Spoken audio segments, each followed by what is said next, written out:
Today on Plugged In to DFW, we are talking about the ways the organization Best Buddies helps people with special needs develop the social and leadership skills that make them ready for college and a career. My next guest has some firsthand experience with this. Dallas Advisory Board Chair with Best Buddies Texas, Donnie Walker. Welcome. Thank you for joining us this morning. So why did you get involved with Best Buddies? Well, my son Jackson is autistic, and as the parent of a child with special needs, there's so many things you worry about and become concerned with when they're diagnosed.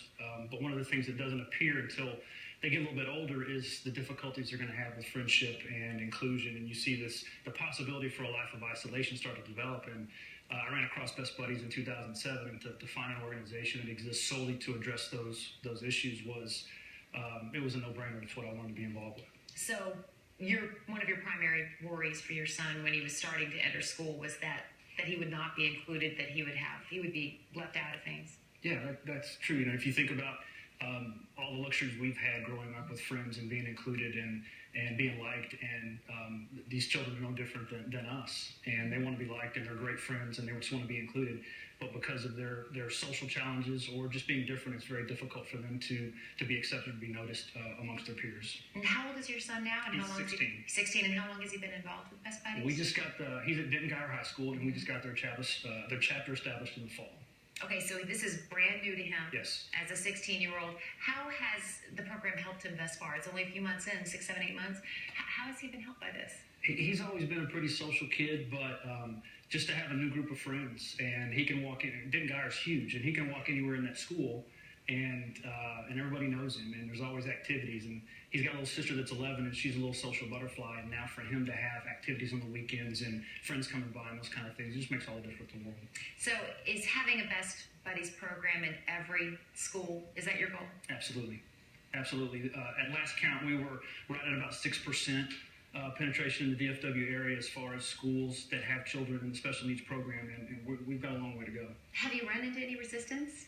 Not at all. In terms of getting started? Is it just, what is it then about getting a chapter started that makes it difficult, or that has slowed things down, if you will? It's just getting the word out. I'm amazed at when I run into the number of people that have spent the majority of their careers in education in the special needs field that had never heard of us here in Dallas. And once you tell them about it, it just spreads like wildfire. And our program managers start getting phone calls from other school districts and parents wanting these chapters in their schools. So once you get the schools on board, how easy is it to get other kids on board, kids who, to become I know there's a phrase for it, the word for it, I'm sorry, the peer buddies, to get them on board becoming a peer buddy, which is what is crucial to the program's success, right? It is. That's what makes it successful. Yeah. And I was amazed. We had an informational meeting back in the fall at Denton Guyer, and I attended, and I was blown away. We had like 60 or 70 kids that showed up that wanted to be a part of this, and unfortunately we didn't have enough buddies to pair them with, and so they still get to come and be a part of it. But I was amazed at the willingness and the general caring that these kids had to come out and be a part of it. So what is your plan? How is it that what are you doing to get the word out besides coming on shows like ours, Plugged In?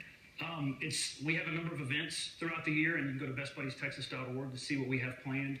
And so just getting the word out, making these events bigger and better, and we're to the point now where we have some consistency going in the DFW area. So when we have an event, the next time we have it, we're just building on it. We have the same people come out to the events, and we're starting to get some consistent repeat participants, and they're helping us spread the word as well.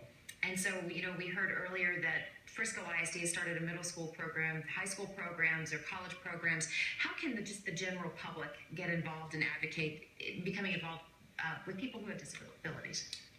Reach out to their local schools, their local colleges, see what programs are out there for them to get involved. Again, go to bestbuddiestexas.org. We have a number of different programs, whether it's what we call e-buddies, or we're always looking for volunteers that want to come out and do public speaking training, or just get involved in any way. There's a number of different ways for these people to be involved. And once these kids leave school, we have programs for them once they become young adults to stay involved as well. Donnie Walker, thank you very much for joining us today. For more information about the Best Buddies Texas program, or information to start a Best Buddies in your school, go to bestbuddiestexas.org. You'll find the link at txa21cares.com.